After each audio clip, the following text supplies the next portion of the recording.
ठीक है, सबसे इम्पोर्टेंट टॉपिक है। पिछली बार हमने सेल के बारे में पढ़ा था, कोशिका, और उसके बाद हमने ग्लैंड्स के बारे में पढ़ा था। हम स्टार्टिंग में कुछ मेन टॉपिक कवर कर रहे हैं, क्योंकि इसके बाद फिर जो बाकी हमारा जो स्टार्ट होगा वो सिस्टम्स स्टार्ट होंगे जो बॉडी के हैं। तो टिश्यूज भी मैंने जैसा कि बताया था आप लोगों को कि ऊतक और टिश्यूज जो होती हैं वो कुछ सेल मिलती हैं आपस में। एक तरीके की सेल जो होती है वो आपस में मिलती है और वो ऊतक का निर्माण करती है, अर्थात टिश्यूज का निर्माण करती हैं। अगर हम देखें कि टिश्यूज की जो हमने स्टडी देखा था आपका सेल का, तो उसमें हमने देखा था कि सेल की स्टडी को साइटोलॉजी कहा जाता है। और अगर हम बात करें टिश्यूज की, तो टिश्यूज की जो स्टडी होती है उन्हें हिस्टोलॉजी कहा जाता है। टिश्यूज की स्टडी को हिस्टोलॉजी कहा जाता है। अगर हम टिश्यूज के प्रकार देखें कि टिश्यूज कितने प्रकार की होती हैं, तो ये 4 प्रकार की होती हैं। सबसे पहले पेशी ऊतक, मस्कुलर टिश्यू। दूसरा होता है आपका तंत्रिका ऊतक, न्यूरॉन टिश्यूज। थर्ड होता है संयोजी ऊतक, कनेक्टिव टिश्यूज। एंड फोर्थ होती है उपकला ऊतक, एडिपोज टिश्यूज। पहली muscles tissues, second neuron tissues तंत्रिका ऊतक, थर्ड है कनेक्टिव टिश्यूज संयोजी ऊतक, और लास्ट एडिपोज टिश्यूज उपकला ऊतक। अब अगर मस्कुलर टिश्यूज की बात करें तो इसके अंतर्गत 3 टिश्यूज के प्रकार होती हैं। मस्कुलर टिश्यूज के 3 प्रकार होती हैं। सबसे पहले होती है आपकी रेखीय मसल्स। रेखीय मसल्स को स्केलेटल टिश्यूज भी कहते हैं। रेखीय मसल्स होती क्या है, जैसा कि स्केलेटल से हम देख रहे हैं, ये आपके बोन के साथ डायरेक्टली कनेक्टेड होती हैं। जैसे बोन मूवमेंट करता है, जैसे जॉइंट से आप मूवमेंट करते हैं हाथ को, तो बोन के साथ में ये मसल्स भी मूव करती हैं। ये बिल्कुल लेयर होती हैं जो आपके स्केलेटन के साथ जुड़ी होती हैं। तो स्केलेटन के साथ ये भी मूव करती है। रेखीय के बाद आती है आपकी आरेखीय muscle, smooth tissues. Smooth tissues जो है वो डायरेक्टली मूवमेंट नहीं करती हैं। अगर ये देखा जाए कि डायरेक्टली मूवमेंट कौन सी मसल्स करती हैं, तो वो स्केलेटल मसल्स जो है वो मूव करती हैं बॉडी के साथ में, और ये आपके नियंत्रण में होती है। इसको आप ऐच्छिक मांसपेशियां भी कह सकते हैं, जो कि आपके इच्छा के अनुसार आप इसको मूव कर सकते हैं। जैसे आपके हाथ हो गए, आपके पैरों के मसल्स हो गई, जब आप हाथ या पैरों को मूव करेंगे तो वो मसल्स मूव होगी। इसको आप अपनी इच्छा के अनुसार मूव कर सकते हैं। दूसरा जो प्रकार है वो है रेखीय मसल्स, जिसको हम अनक्षय मांसपेशियां भी कहते हैं। इंग्लिश में इसको स्मूथ मसल्स कहते हैं। ये ऐसी मसल्स हैं जो आपके इच्छा के अनुसार काम नहीं करती हैं। इसको अनैच्छिक मांसपेशियां भी कहा जाता है, जो कि आपकी इच्छा के अनुसार, आपके जैसे आपने ये चीज सोचा कि जैसे हाथ की मसल्स हो रही थी कि आपने डायरेक्टली अगर चाहा कि मुझे मूव करना है तो आपने उसको मूव कर दिया। लेकिन जो स्मूथ मसल्स होती हैं, अरेखीय मसल्स, अनैच्छिक मांसपेशियां, इनको आप मूव नहीं कर सकते। इसमें आपकी आ जाती हैं आपके किडनी की मसल्स हो गई, आपके लंग्स की मसल्स हो गई, आपके लीवर हो गया। ये मसल्स की बनी है, लेकिन आप इसको डायरेक्टली मूव नहीं कर सकते, या तो अपनी इच्छा के अनुसार इसको नहीं चला सकते। थर्ड आती हैं आपकी कार्डियक मसल्स। कार्डियक मसल्स भी एक स्मूथ मसल्स का ही टाइप है, ये स्मूथ मसल्स के अंदर ही आती है, जिसमें आपकी हृदय की जो मसल्स हैं, जो मांसपेशियां हैं, वो आती हैं। इसको भी आप अपने इच्छा अनुसार मूव नहीं कर सकते, इच्छा अनुसार इसका संचालन नहीं कर सकते। अब हम देखेंगे, ये आपकी पेशी ऊतक के 3 प्रकार हो गए, मस्कुलर टिश्यूज के, एक रेखीय स्केलेटन मसल, ऐच्छिक मांसपेशियां, अरेखीय अनैच्छिक मांसपेशियां स्मूथ मसल्स, जो कि डायरेक्टली आपके स्केलेटन के साथ नहीं जुड़ा होता है, और थर्ड है कार्डियक मसल्स, हृदयक आपके ऊतक। सेकंड हम देखते हैं तंत्रिका ऊतक, न्यूरॉन टिश्यूज। न्यूरॉन टिश्यूज हमने जो बात किया था कि ये ब्रेन में पाया जाता है और ये 90% ब्रेन को कवर करता है। जो न्यूरॉन बना होता है वो न्यूरॉन टिश्यूज के बने होते हैं। जो न्यूरॉन होता है वो ब्रेन में, आपके ब्रेन में पाया जाता है। ये तंत्रिका ऊतक कहलाता है। थर्ड हम देखते हैं संयोजी ऊतक, कनेक्टिव टिश्यूज। कनेक्टिव टिश्यूज से क्लियर है बिल्कुल कि ये कनेक्ट करती है बॉडी को, बॉडी के हर एक पार्ट को एक दूसरे से, पूरे बॉडी को आपस में कनेक्ट करने का काम करती है, जोड़ने का काम करती है। उसे हम संयोजी ऊतक कहते हैं, अर्थात कनेक्टिव टिश्यूज। अगर कनेक्टिव टिश्यूज की बात करें तो उसमें सबसे पहला आपका आता है ब्लड। ब्लड पूरे शरीर को जोड़ने का काम करती है, तो ब्लड एक कनेक्टिव टिश्यूज के अंतर्गत आती है। ब्लड के अंदर ही आपका लिम्फ आता है, और लिम्फ के बाद आपका बोन, जो एक पूरे शरीर को जोड़ती है आपस में जोड़ों के माध्यम से, और कार्टिलेजेस। कार्टिलेजेस जो बोन के साथ में आपके जुड़ी होती हैं, जो आपकी जो छोटी से छोटी जो बोन्स होती हैं, बिल्कुल लचीली जो आपकी बोन्स होती हैं, कई जगह पे पाई जाती हैं, जैसे ईयर्स में हो गए। स्थिति उपास्थि करते हैं। जी, उपास्थि कहते हैं, इसीलिए इसको जो अगर आप हिंदी में देखें तो इसको अस्थि का ही जो प्रकार होता है, ठीक है। बोन मतलब अस्थि, और कार्टिलेजेस जो होती है उपास्थि होती है, जो छोटी हड्डियां होती हैं बिल्कुल, ठीक है, जो लचीली हड्डियां होती हैं। क्लियर है। नेक्स्ट है हमारा उपकला ऊतक। सर लिम्फ क्या है? लिम्फ बता दीजिए ना। और लिम्फ जो होता है ये ब्लड में पाया जाता है, नोड्स। क्लियर है। लसिका लसिका। जी, लसिका।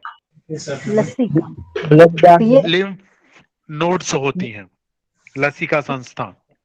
लिक्विड ही रहती है ये, क्या कुछ बिल्कुल, रहती गांठ ये में? ब्लड में ही मिली होती है। ओके। अभी आप पढ़ाएंगे लिम्फोसाइट यस, सर। हाँ, लिम्फैटिक सिस्टम में लिम्फ पूरा क्लियर होता है। क्लियर है। और आगे जब हम अभी वो उसको देखेंगे ना, ब्लड को, तो वहां पे भी शायद आएगी। ओके। ओके। शायद नहीं, वहाँ आता है सर, कि ब्लड हमारे वो पेनिट्रेट करते हैं हमारे वेन, ठीक है, और वो यस, जाके, हाँ, तो वो सब मिलके एक लिम्फेटिक सिस्टम के थ्रू वापस आते हैं अपने हार्ट में। वो हाँ, लिम्फैटिक सिस्टम जो होता है वो वापिस आती है आपके हार्ट में, जो ब्लड को लेके हार्ट में आती है, ठीक है। जो वेन्स होती है जो अनप्योर्ड ब्लड को हार्ट में लेके आती है, ठीक है। नेक्स्ट हम देखेंगे उपकला ऊतक, एडिपोज टिश्यूज। एडिपोज टिश्यूज में आपकी फैट आ जाती है, ठीक है। जो भी फैट होती है, जैसे किसी किसी की जो चर्बी होती है, वो चर्बी जो होती है वो आपके एडिपोज टिश्यूज के अंतर्गत आती है। डन। हम्प जो होता है कुबड़, और में भी आपका एडिपोज टिश्यूज पाया जाता है उपकला तक। ये इसके एग्जांपल्स है। पेट के ऊपर जो होती है, पेट के ऊपर जो चर्बी जम जाती है आपका, जो आपका लोअर एब्डोमेन होता है, वहां पे जो होती है वो भी एडिपोज टिश्यूज के अंतर्गत आती हैं। एडिपोज टिश्यूज अगर कहीं पे जैसे फैट की मात्रा कम होती है, वसा की मात्रा कम होती है, तो वो होता क्या है, झुर्रियां आनी शुरू हो जाती है, वो स्किन लटकना शुरू हो जाता है। क्लियर है? यस। ठीक है। अब हम आगे देखेंगे रक्त, ब्लड। ठीक है। ब्लड को, ब्लड की जो स्टडी होती है उसको सेरोलॉजी और हेमेटोलॉजी दोनों कहा जाता है। ब्लड की स्टडी को, रक्त की स्टडी को सेरोलॉजी एंड हेमेटोलॉजी दोनों के नाम से जाना जाता है। रक्त जो होता है एक प्राकृतिक कोलाइड होता है। कोलाइड नया वर्ड है। ठीक है। कोलाइड का अर्थ होता है ऐसी चीजें जिसको अगर आप कपड़े से छानते हैं, सिंपल वर्ड में इसको समझेंगे। ठीक है। अगर कपड़े से इसको छानते हैं तो ये पूरा हिस्सा जो है पूरा वो कपड़े से नीचे नहीं आता है। कुछ चीजें होती हैं, लिक्विड तो नीचे आ जाता है लेकिन कुछ ठोस भी होता है जो कपड़े में रुक जाता है। क्लियर है? अगर हम इसका उदाहरण लें तो चाय पत्ती में जब चाय को आप छन्नी से छानते हैं तो चाय तो नीचे आ जाता है लेकिन चाय पत्ती क्या होती है, वो ऊपर रुक जाती है। क्लियर है? जैसे दूध फट जाता है तो वो भी बांध सकते हैं क्या? बिल्कुल कोलाइड, क्योंकि जो ठोस वाला हिस्सा है ऊपर वो रुक जाता है ना, और बाकी जो है वो छन्नी से नीचे आ जाता है। कोलाइड का मतलब यही है कि उसमें कुछ ठोस पदार्थ भी हैं जो बिल्कुल ही छन्नी से नीचे नहीं आता है। सर सेमी लिक्विड फॉर्म में रहता है। बिल्कुल, अभी उसको आगे भी हम पढ़ेंगे कि उसमें क्या चीजें होती हैं जो रुकती हैं ऊपर। ठीक है। ठोस क्या होता है और लिक्विड में क्या मिक्स होती हैं। क्लियर है? अभी हमने ऊपर पढ़ा था कि ब्लड एक संयोजी ऊतक है। संयोजी का मतलब क्या था? कनेक्टिव। ये पूरी बॉडी को कनेक्ट करने का काम करती है। ठीक है। ब्लड को नीचे ले जाना, पूरे शरीर में ले जाना, शरीर से ऊपर लाना, तो ये पूरे शरीर को एक साथ जोड़ने का काम करती है। अगर रक्त की पीएच वैल्यू देखी जाए वो 7.4 होती है, जो कि क्षारीय होता है। 7 से जितने नीचे आते हैं, 7 से जिसकी भी वैल्यू नीचे रहती है वो एसिडिटिक होते हैं, और आफ्टर 7, 7 के बाद जो होते हैं वो क्षारीय होते हैं। क्लियर है? बेस्ड एक बार फिर से रिपीट करेंगे प्लीज। 7 से जो इसकी पीएच वैल्यू कई बार पूछ दी जाती है कि रक्त की पीएच वैल्यू क्या होती है। ठीक है। तो रक्त की जो पीएच वैल्यू है वो 7.4 है। क्षार और एसिड का, एसिड और बेस का इस बेस पे देखा जाता है कि आपका जो 7 से नीचे है, जिसकी भी वैल्यू 7 से नीचे होंगी वो आपका एसिडिटिक होगा, और जो 7 से ऊपर होंगी वो बेस होगा, क्षारीय। तो ब्लड की जो पीएच वैल्यू होती है वो 7.4 होती है, इसीलिए ये क्षारीय होती है। अगर हम मेल में ब्लड की मात्रा देखें तो ये 5.5 लीटर होती हैं। और फीमेल की बात करें तो ये 5 लीटर होती हैं। मेल में 5.5 लीटर एंड फीमेल में 5 लीटर। अब ये देखेंगे कि ब्लड स्टोर कहां होता है। तो हमारी जो छोटी आंत है उसके जस्ट नीचे स्प्लीन होता है। क्लियर है? जिसे हिंदी में प्लीहा कहते हैं। स्प्लीन को ब्लड बैंक के नाम से जाना जाता है। क्यों? क्योंकि ये ब्लड इकट्ठा करने का काम करता है। ब्लड इसमें स्टोर होता है। उसको डेड सेल्स का ग्रेवयार्ड भी बोलते हैं ना स्प्लीन को। स्प्लीन को कब्रगाह कहते हैं। इसका नेक्स्ट ही हमारा पॉइंट है। ये ग्रेवयार्ड क्यों है, अभी हम इसको आगे पढ़ेंगे कि आरबीसी में न्यूक्लियस नहीं होता है। क्लियर है? Yes yes. इसीलिए जब इसकी डेथ होती है तो ये इसका पाचन नहीं होता है। ठीक है, जैसे मैंने बताया था ना आप लोगों को कि ब्लड का जो पाचन होता है, ठीक है, वो आपका लाइसोसोम करता है। याद है? मैंने पढ़ाया था ना कि जो सेल्स डेड हो जाती हैं उसका पाचन कौन करता था? लाइसोसोम। हाँ क्लियर सर, है? याद है। तो लाइसोसोम आपका, अभी हम पढ़ेंगे आगे, आरबीसी में पाया नहीं जाता है। ठीक है, देखिए अगर हम देखें कि कोलेस्ट्रॉल की मात्रा कितनी होती है ब्लड में, तो वो 200 ग्राम डेसीलीटर होती है। क्लियर है? कोलेस्ट्रॉल की नॉर्मल जो मात्रा होती है वो 200 ग्राम डेसीलीटर। डन। हीमोग्लोबिन की मात्रा एचबी, जिसमें आयरन पाया जाता है। क्लियर है ना? हीमोग्लोबिन में आयरन की मात्रा होती है। मेल में ये 14 ग्राम डेसीलीटर होता है और फीमेल में ये 13 ग्राम डेसीलीटर होता है। हीमोग्लोबिन की मात्रा एक स्वस्थ व्यक्ति में, स्वस्थ पुरुष में 14 ग्राम डेसीलीटर और फीमेल में ये 13 ग्राम डेसीलीटर। क्लियर है? सर ये डेसीलीटर? ये डेसीलीटर इसकी नापने की विधि है। क्लियर है? इसको डेसीलीटर के हिसाब से ही नापते हैं।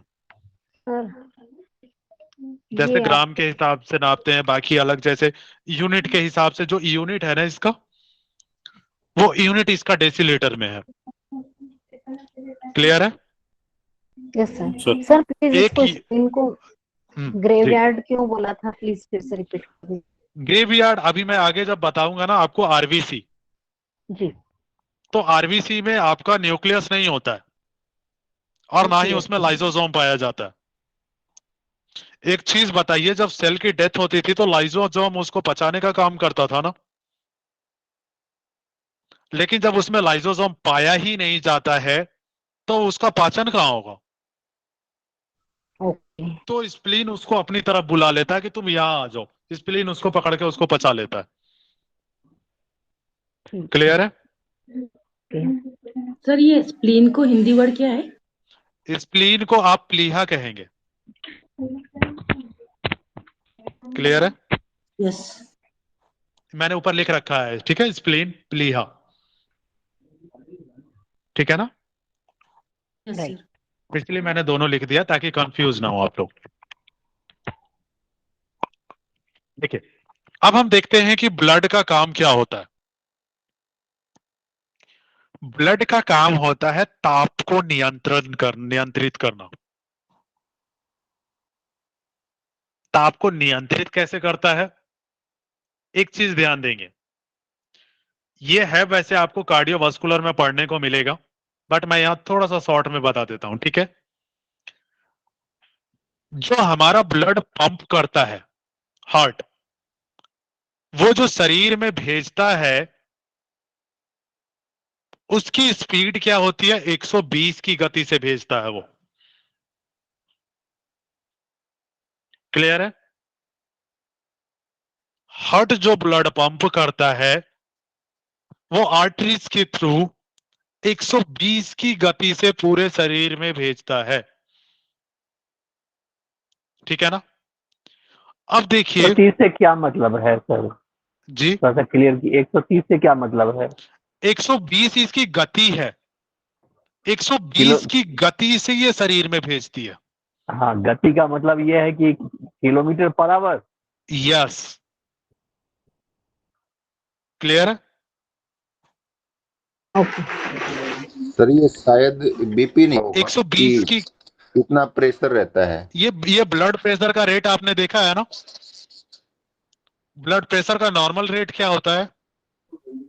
120 होती है। हाँ 80-120, ठीक है। जी। अब यहाँ पे 120 तो समझ गए कि जाने की गति है जो शरीर में जा रही है, ठीक है। हार्ट से और जो 21 ब्लड हार्ट से जो ब्लड ऑक्सीजनेटेड होता है, ठीक है, और वहां से, क्योंकि इसको मैं ज्यादा जो एक्सप्लेन करूंगा ना वो कार्डियोवास्कुलर में करूंगा, क्लियर है? ठीक है। तो अभी सिर्फ इतना समझेंगे कि हार्ट से जो ब्लड निकलता है, क्योंकि अगर मैं यहां समझाने लग गया तो कंफ्यूज हो जाएंगे आप लोग। क्लियर है ना? इतना ध्यान रखना है कि जो शरीर में ब्लड जाता है हार्ट से वो 120 की गति से जाता है, ठीक है।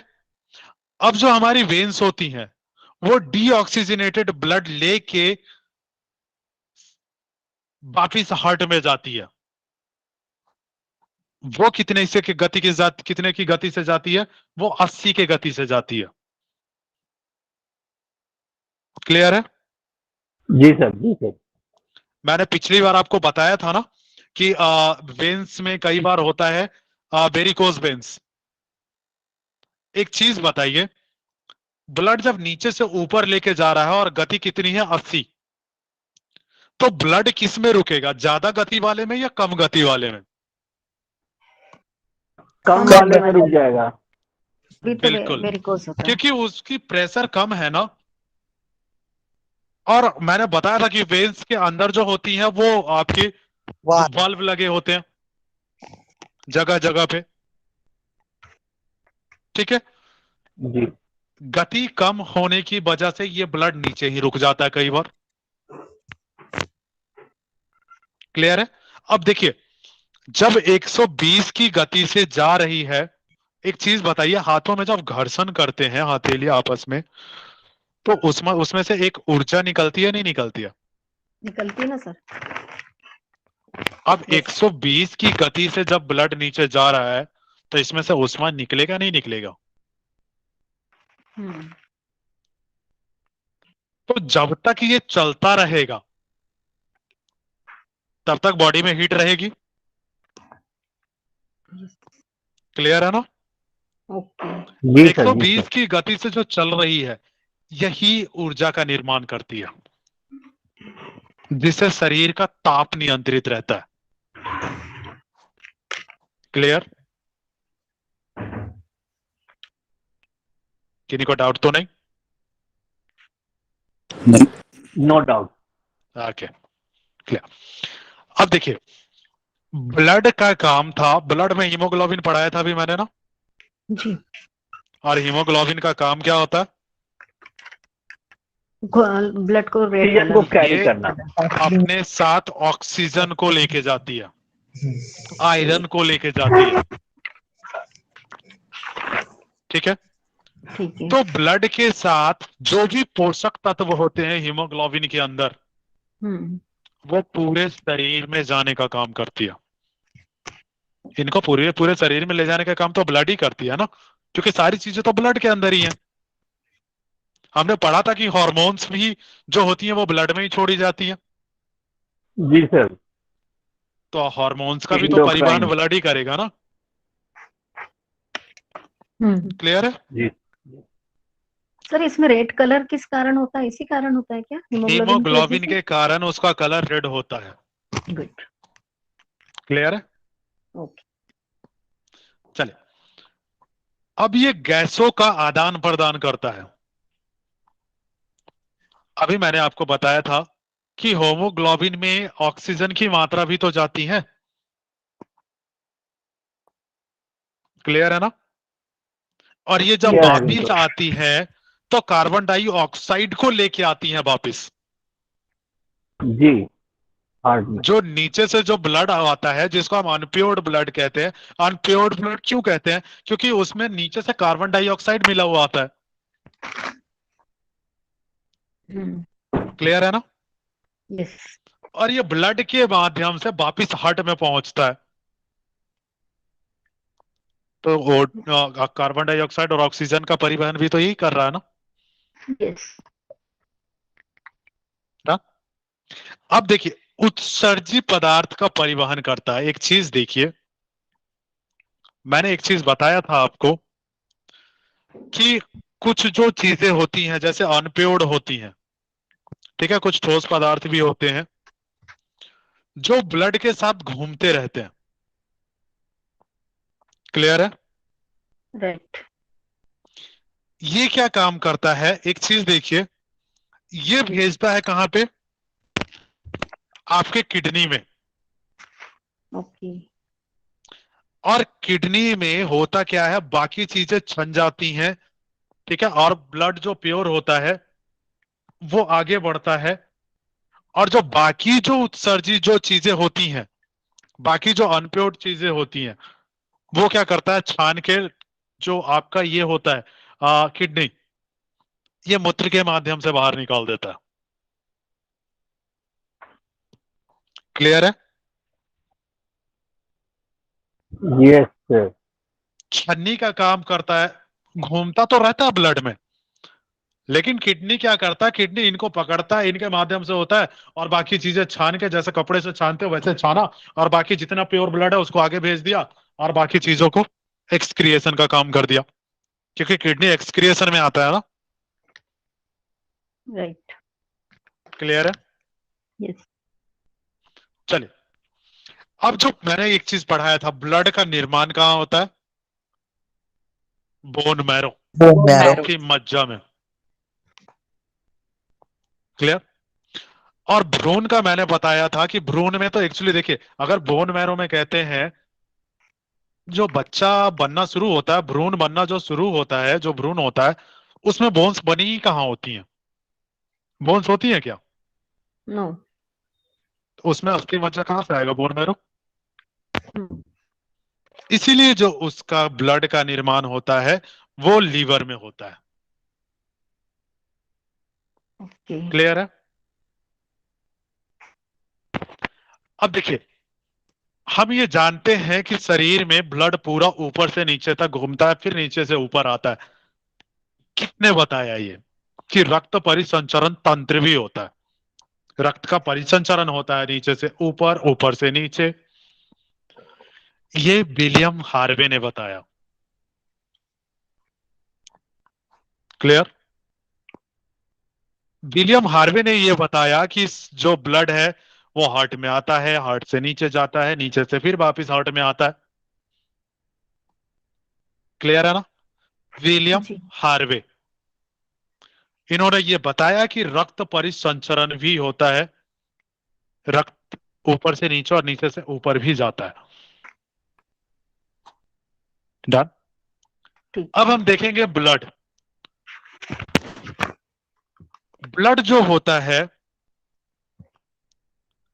वो उसमें 60% जो मात्रा होती है वो प्लाज्मा की होती है। क्लियर है? कई जगह पे आपको 55% भी मिलेगा, कंफ्यूज नहीं होना है। ठीक है ना? अगर ऑप्शन में आपको 55% मिलता है तो वहां 60% नहीं मिलेगा, 60% होता है तो 55% नहीं मिलेगा। क्लियर है? यस। प्लाज्मा में 65%, ब्लड में 60% जो होता है वो प्लाज्मा होता है, और कार्पसल जो होता है रुधिराणु वो 40% होता है। प्लाज्मा पूरी लिक्विड होती है। क्लियर है? अब प्लाज्मा के अंदर जो आती है, एक तो फाइब्रिनोजन और प्रोथ्रोम्बिन, हमने पहले पढ़ा था ना इसको। Yes sir. क्लियर है? प्रोथ्रोम्बिन। फाइब्रिनोजन और प्रोथ्रोम्बिन। ब्लड को अंदर जमा शरीर में। ठीक है। इसका एक काम और देखेंगे कि ब्लड में जो, जैसे अगर ये नहीं होगा ना, इसकी मात्रा अगर एकदम से कम हो जाए तो ब्लड का जो कलर होगा ना वो हल्का पीलेपन पे आ जाएगा। क्लियर है? फिर से बोलिए सर। फाइब्रिनोजन और प्रोथ्रोम्बिन का एक काम ये भी है कि अगर ये नहीं होगा तो जो ब्लड है उसका कलर फीका हो जाएगा। फीका का मतलब हल्का एनीमिक बोल सकते हैं। पीलेपन पे, बिल्कुल एनामिक। अभी हम जब आरबीसीज पढ़ेंगे ना, ठीक है, आरबीसीज पढ़ेंगे और अभी हम इसको डिफाइन करेंगे पूरा। क्लियर है? अब देखेंगे कार्पसल्स, जिसको हम कहते हैं रुधिराणु हिंदी में। ठीक है, इसके अंतर्गत तीन चीजें होती हैं। एक तो RBC, red blood cells, WBC, white blood cells, और प्लेटलेट्स। आरबीसी का जो साइंटिफिक नेम है वो एरिथ्रोसाइट है। क्वेश्चंस यहां से डायरेक्टली आता है। ठीक है, आरबीसी का साइंटिफिकल नेम एरिथ्रोसाइट, डब्ल्यूबीसी का, व्हाइट ब्लड सेल्स का साइंटिफिकल नेम लीकोसाइट, और प्लेटलेट का साइंटिफिकल नेम थ्रोम्बोसाइट। फिर से बता रहा हूं, आरबीसी एरिथ्रोसाइट, डब्ल्यूबीसी लीकोसाइट, और प्लेटलेट्स थ्रोम्बोसाइट। क्लियर है? जो कार्पसेल्स हैं उसमें जो आरबीसी की मात्रा होती है वो 95% होती है। ये गलती मत करिएगा। कई बार क्वेश्चंस क्या पूछता है कि ब्लड में सबसे अधिक मात्रा किसकी होती है, और वहां पे आरबीसी लगा के आ जाते हैं कि 95% है। 95% रुधिराणु की संख्या है। ये जो आरबीसी है ये रुधिराणु के अंतर्गत आता है, ना कि ऑल ओवर में। क्लियर है? RBC sir. कार्पसल्स के अंतर्गत आती है, ना कि ओवरऑल में। अगर आपसे ओवरऑल में पूछा जाता है तो सबसे जो अधिक संख्या होती है वो प्लाज्मा की होती है, 65%। अगर संख्या पूछा जाए तो आरबीसी की जो संख्या होती है वो 50 लाख होती है। क्लियर है? आरबीसी की जो संख्या होती है वो 50 लाख के अराउंड होती है। इसकी जो लाइफ है, इसमें नहीं लिखा है, आप लोग लिख लेंगे। क्लियर है? इसकी जो लाइफ है वो 120 दिन की होती है। ठीक है ना? आरबीसी की संख्या 50 लाख और इसकी जो जीवन काल है, इसका जो जीवन काल है वो 120 दिन। क्लियर है? ओके। अब हम देखते हैं डब्ल्यूबीसी, जिसका साइंटिफिकल नेम है ल्यूकोसाइट। ये आपके रुधिराणु जो कैप्सूल्स हैं, कैप्सूल्स उसमें 1% होता है, ओनली 1%। इसकी संख्या क्या होती है? इसकी संख्या होती है 10,000। क्लियर है?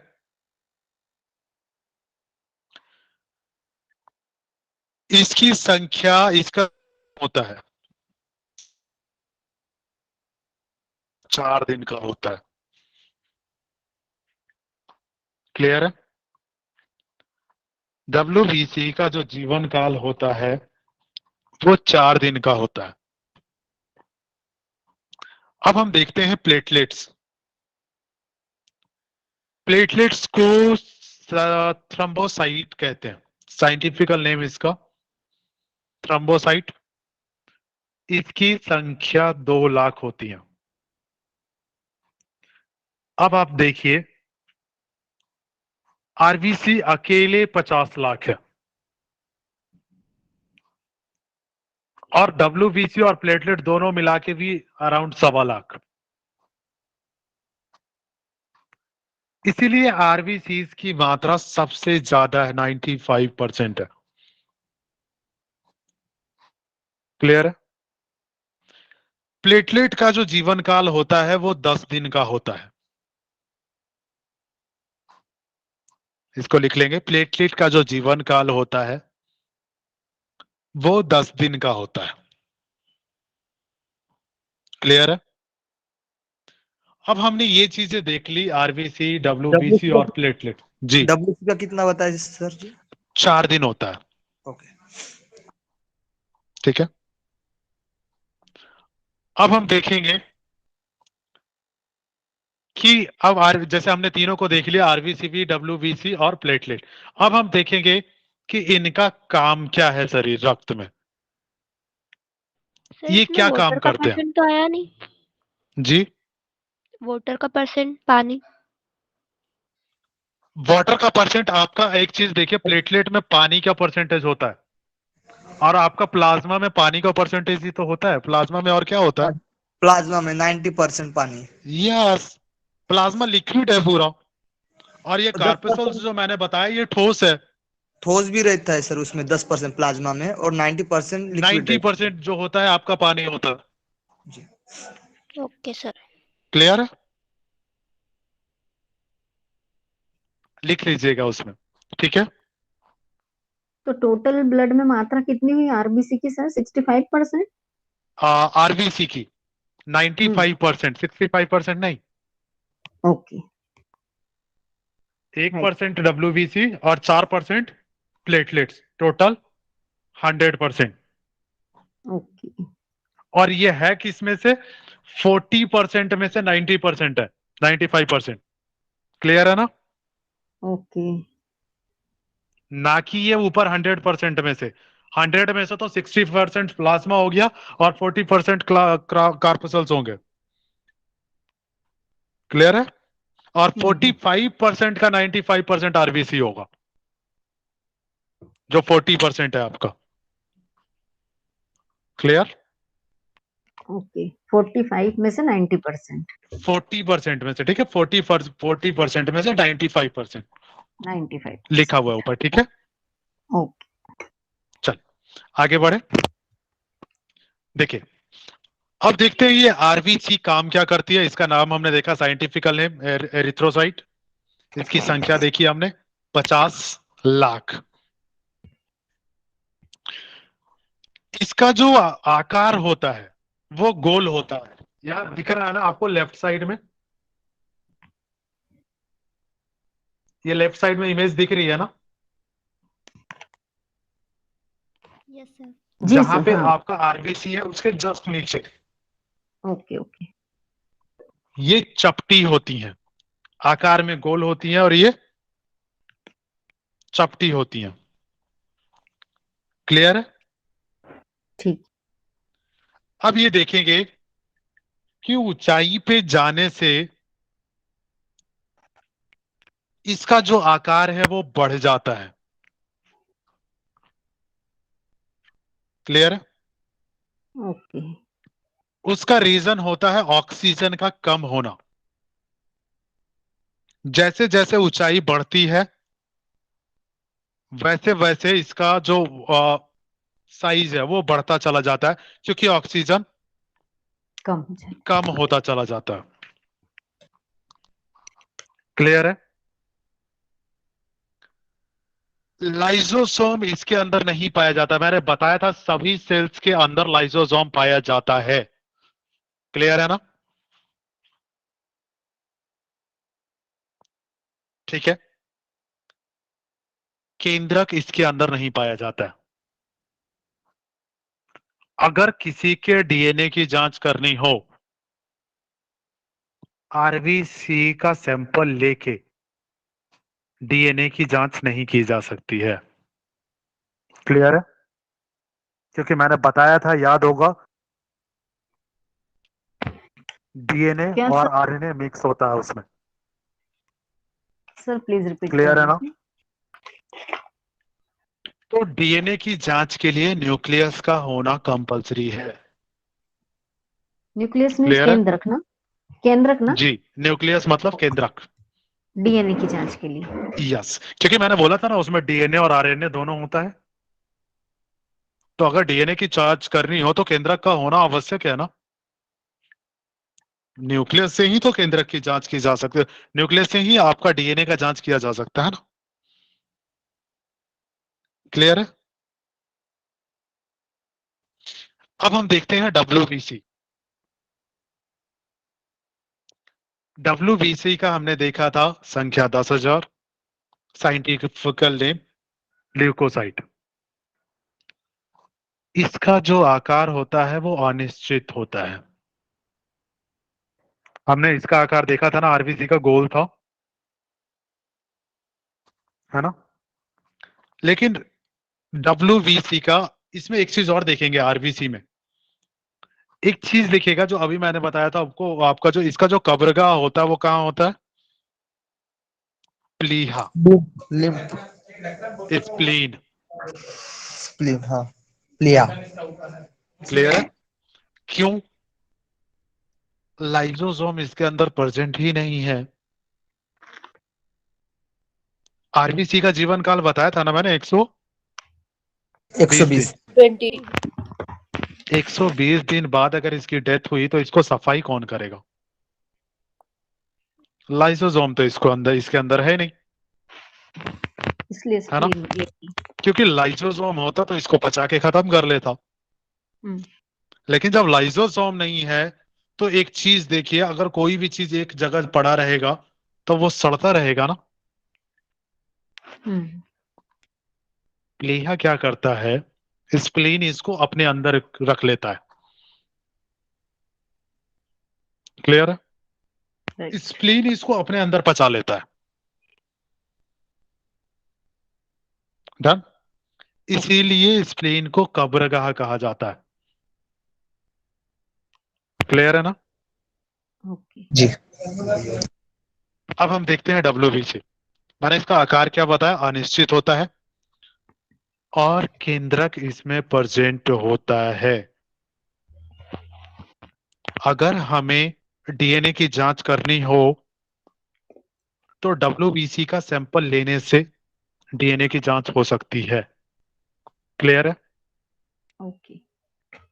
क्योंकि न्यूक्लियस इसमें पाया जाता है, तो इसमें जो मानव का जीन है, डीएनए है, वो इसमें पाया जाता है। ठीक है। डब्ल्यूबीसी का काम क्या होता है? ये रोगों से रक्षा करने का काम करता है। अब ये किस प्रकार रक्षा करता है ये भी देख लेते हैं। ठीक है। इसके अंदर 3 प्रकार का पाया जाता है: एंटीबॉडी, लिम्फोसाइट और मोनोसाइट। क्लियर है? ओके। एंटीबॉडी, लिम्फोसाइट और मोनोसाइट। एंटीबॉडी का काम क्या होता है? जैसे मान के चलिए कोरोना का टाइम था, जैसे ही कोरोना वायरस एंटर हुआ शरीर में, एंटीबॉडी ने क्या किया? एंटीबॉडी को पता चल गया, क्लियर, यस। कि कुछ तो एंटर हुआ है। हम्म। अब इसने जांचा कि अच्छा क्या है, इसको पता चला भाई ये तो वायरस है। अब मैं क्या करूं? ये कुछ करता नहीं है, ठीक है, ये सिर्फ जांच करता है कि आखिर है क्या। ये गया लिम्फोसाइट के पास। लिम्फोसाइट का जो आकार होता है टी आकार में होता है, ये गया लिम्फोसाइट के पास। ऐसी बात है कोई वायरस एंटर किया है तो चलो उसको खत्म करते हैं। अब एंटीबॉडी ने बोला लिम्फोसाइट को, लिम्फोसाइट गया, उसने देखा अच्छा वायरस है, चलो लिम्फोसाइट उसको मार देगा। क्लियर है? ओके। एंटीबॉडी ने बोला कि कुछ एंटर हुआ है, वायरस है, लिम्फोसाइट गया और लिम्फोसाइट ने उसे मार दिया। अब कोई भी चीज मरा हुआ है तो इकट्ठा होकर सड़ता रहेगा। हम्म। अब उसने मार दिया, लिम्फोसाइट ने मारा, लिम्फोसाइट गया मोनोसाइट के पास, खत्म कर दिया मैंने, ठीक है। हम्म। अब मोनोसाइट को वो कहेगा कि ऐसा करो, जाके उसको खा के खत्म करो। मोनोसाइट जाएगा और उसको अपने अंदर ही पचा लेगा। क्लियर? यहां बड़ा से ही समझ जाए कि वो खा खा के बड़ा हो रहा है सिर्फ। क्लियर है ना? जी। मोनोसाइट इसको खाने का काम करता है, एंटीबॉडी पहचानने का काम कर रहा था, और लिम्फोसाइट टी सेल उसको मारने का काम किया। ये तीनों मिलके डब्ल्यूबीसी है। क्लियर है? अब समझ में आ गया डब्ल्यूबीसी कैसे रक्षा करती है? ये नंबर 4 पे क्या है सर? ये नंबर 4 पे आपका निम्बोवेल करके था, एक निम्बोसाइट करके। इनका कोई काम नहीं होता है, ठीक है, ओके। ये सिर्फ प्रेजेंट होती है, हम्म। इसलिए उसको मैंने किया। इसको सिर्फ प्रेजेंट होती है तो इसको, इससे कोई उसमें नहीं है, ठीक है। राइट। बाकी जो मेन काम होता है ये इन्हीं तीनों को है। हम्म। क्लियर है ना? ओके। अब देखिए, अब कई बार होता क्या है, जैसे आरबीसी की अगर मात्रा कम हो जाती है तो होता क्या है, एनीमिया। क्योंकि मैंने बताया था कि आरबीसी में हीमोग्लोबिन की मात्रा ज्यादा होती है, बताया था ना, यस। ठीक है। तो हीमोग्लोबिन अगर कम होगा, हीमोग्लोबिन में आयरन की मात्रा ज्यादा होती है, एनीमिया होता है आरबीसी की कमी से। क्लियर है? ओके। कई जगह पे बोल दिया जाता आयरन, आयरन ले लेंगे। अगर हीमोग्लोबिन, हीमोग्लोबिन ले लेंगे। अगर आरबीसी, आरबीसी ले लेंगे। अगर ब्लड, तो ब्लड ले लेंगे। क्लियर है? चारों में से जो दे दे उसी पे लगाएंगे। सर एनीमिया ना एग्जैक्ट होता क्या है? आयरन की कमी, हीमोग्लोबिन की मात्रा कम होना। अगर हीमोग्लोबिन की मात्रा शरीर में कम होगी तो आयरन की मात्रा कम हो जाएगी। घट जाएगी, ऑक्सीजन भी घट जाएगा। मतलब उसका खून की शरीर मात्रा बिल्कुल, कम होना, है हाँ ना सर? बिल्कुल पतला हो जाएगा शरीर। हम्म। क्लियर है ना? यस। Yes sir. डन। एक चीज याद रखिएगा, पुरुषों में जो होती हैं वो आयरन की मात्रा ज्यादा पाई जाती है और महिलाओं में कम होती है। क्लियर है? ये पीछे आपने लिखवा दिया था ना सर? I think. बिल्कुल, हम्म। ठीक है। जी। ये चीज ध्यान रखना है थोड़ा सा, बस हम्म। जानने की चीज है, ज्यादातर पूछा नहीं जाता है, बट क्लियर रखना है इसको। अब देखिए प्लेटलेट्स, प्लेटलेट का जो आकार होता है उत्तल लेंस कॉनकेव, ठीक है, इसका कॉनकेव लेंस के आकार का होता है। क्लियर है? प्लेटलेट में भी केंद्रक नहीं पाया जाता है, तो इससे भी हम डीएनए की जांच नहीं कर सकते। क्लियर है ना? ओके। प्लेटलेट से भी डीएनए की जांच नहीं की जा सकती है, और प्लेटलेट्स का मेन काम है आपको ऊर्जा प्रदान करना, शक्ति प्रदान करना। क्लियर है? ओके। किन्हीं लोगों को देखे होंगे बिल्कुल कमजोर हो जाते हैं, है ना, हम्म। शरीर बिल्कुल लूज, शरीर में कोई हलन चलन नहीं, अगर ये कह दिया ये कर लो तो कर लेंगे। तो डेंगू वगैरह में भी होता है ना प्लेटलेट्स डाउन? डेंगू में प्लेटलेट की मात्रा ही सबसे ज्यादा डाउन होती है। तो कौन सी होती है उसमें, ऐसा कुछ है क्या? ये WBC और ये होती है क्या? इसमें क्या होता है, एक तो देखिए आपकी रोगाणुओं की क्षमता कम हो जाती है, WBC भी तो डाउन होता है ना। हम्म। प्लेटलेट के साथ एक चीज देखिए, क्या आरबीसी और WBC सेम रहता है क्या? नहीं रहता है। नहीं रहता है। एक चीज बताइए, डेंगू हुआ क्यों? क्योंकि आपका यहाँ एंटीबॉडी मर गया। ओके। डेंगू में होता क्या है, मलेरिया एक ऐसी बीमारी है और है जिसमें लिम्फोसाइट ही मर जाता है, याद रखिएगा। ओके। अगर लिम्फोसाइट मरा तो रोगों को मारने का काम क्या कर रहा था? जैसे ही मलेरिया या डेंगू, मलेरिया का जो वो विषाणु होता है, जो बैक्टीरिया, वो जब प्रवेश करता है शरीर में, वो लिम्फोसाइट को ही सबसे पहले मारने का काम करता है। ओके। क्लियर है? हम्म। अगर लिम्फोसाइट ही मर गया तो शरीर की रक्षा करेगा कौन? तो वहां तो आपका इसीलिए आरबीसी डाउन चला जाता है। हम्म।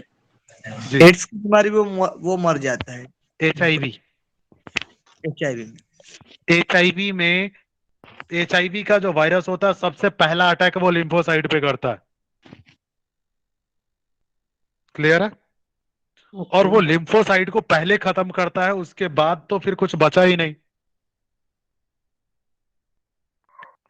ठीक है ना? किन्हीं लोगों को देखे होंगे महीने में कम से कम 20-30 बार तो बीमार पड़ ही जाते हैं, हाँ। इसी वजह से। ओके।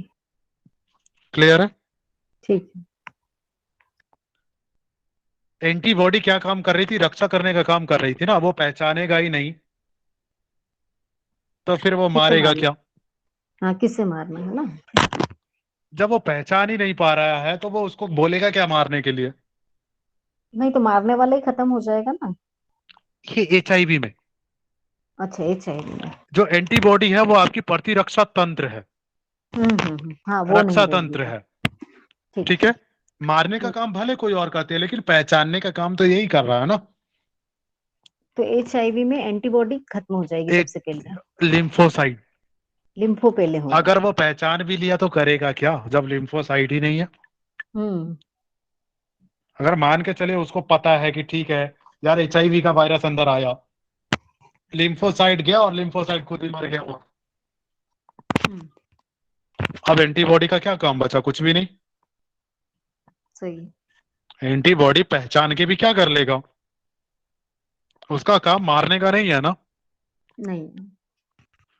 इसीलिए होता क्या है कि जो डेंगू और मलेरिया का है, इसमें आरबीसी काउंट डाउन हो जाता है, आरबीसी का भी काउंट डाउन हो जाता है, WBC का भी काउंट डाउन हो जाता है, और प्लेटलेट भी डाउन हो जाता है।